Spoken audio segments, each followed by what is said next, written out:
After the horrors of the Holocaust, the world promised to never again allow the senseless murder of Jews, and now people around the globe, they're standing up to the pure evil of Hamas. Here now with why supporting Israel at this time is so important, Rabbi Shmuley Boteach. Rabbi Shmuley, great to see you. It is, if you were silent, you were accepting the unacceptable. That was what my parents always taught me. Elie Wiesel, the world's most famous Holocaust survivor, famously said, "The opposite of love is not hatred. The opposite of love is indifference." Now let's take it a step further. What about if people who don't even know the difference between right and wrong? It's not that they're indifferent, it's that they're clueless. They have no moral compass. We have American congresswomen, Rashida Tlaib, Ilhan Omar, who are openly siding with Hamas. And even the national American media, from the New York Times to CNN, CBS, NBC, they won't even call Hamas terrorists. Now think about that. This man over here, who killed 3,000 Americans, incinerated them, just 3 miles from here on 9/11, 2001, was he a militant or a monster? Was he a soldier or a savage? Was he a belligerent or barbarian? If you cannot call this man a terrorist, then you have no sense of right and wrong. So the language, and look at the way they're saying, 1,200 Jews were slaughtered in Holocaust-level extinction for a day on Saturday and Sunday. And now they're saying that Israel's engaging in retribution? You mean stopping terrorists from killing more Jews as a form of revenge? Jewish life is becoming so worthless. It's very painful. You know, you talked about Congresswoman Rashida Tlaib. She's left us dumbfounded when she refused to condemn the murder of Jewish babies by Hamas. I want you to listen to this and I want you to respond. Terrorists have cut off babies' heads and burned children alive. Do you support Israel's rights to defend themselves against this brutality? We're just going to go through here. You can't comment about Hamas terrorists chopping off babies' heads? And why do you have a Palestinian flag outside your office if you do not condone what Hamas terrorists have done to Israel? When asked here, she was silent, but now she's saying her critics are the hateful ones, saying, quote, "I do not support the targeting and killing of civilians, whether in Israel or Palestine. The fact that some have suggested otherwise is offensive and rooted in bigoted assumptions about my faith and ethnicity." Rabbi, how would you respond to Rashida Tlaib? She hides behind her ethnicity, but there's a universal morality that Muslims, Jews, and Christians, and atheists and agnostics all live by, and that is that life is precious and that murder is a sin. Rashida Tlaib is an American abomination.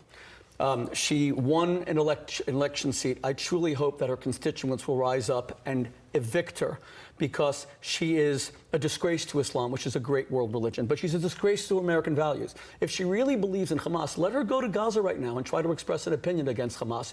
She, God forbid, would lose her life, which nobody wants. We want to keep her safe. Let her say one good word about an LGBTQ Palestinian who have to flee to Israel rather than have their genitals cut off, being decapitated.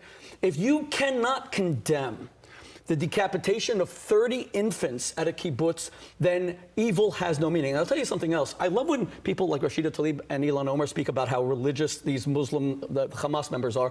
Do religious men take a half-naked, unconscious woman in her undergarments and parade her body around with such necrophiliac prurience? These are fiends. The savagery, it's very difficult to contain. But to hear it in the halls of Congress is something that would make the founders of our nation, who came to establish liberty and freedom, turn over in their graves. I just want to point something out while you're here, really briefly. The Democrats have known that this is what these individuals were all about for years. This is in 2019.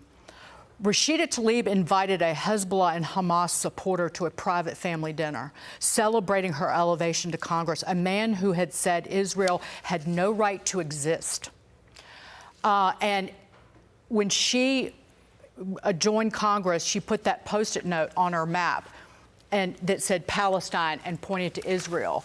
And when you quote over and over again the language of what is the language from river to sea? Palestine will be free, of course. Right, but murdering all its Jews. But that means the eradication of Genocide, Jews. the second That means Holocaust. That is genocide. correct. So we know what you've been talking about for years. We know what you're about. So don't act like that we're the bigots and that we don't understand what you represent and the hatred that you walk around with in your heart and soul every single day. Rashida Tlaib wakes up in the morning and the hatred of the Jewish people courses through her veins. It animates her actions. It causes the language that she uses, and she cannot even suppress it. And I'll tell you, she doesn't even care about Palestinian lives. That's what bothers me the most. I care infinitely more about my Palestinian brothers and sisters than she does, because Hamas is a curse to the Palestinians. Hamas is a kleptocracy that has stolen. They got more money per capita in Gaza than the entire Marshall Plan, everyone in Europe. Look what Europe did after the destruction of the Second World War, and look at Gaza today.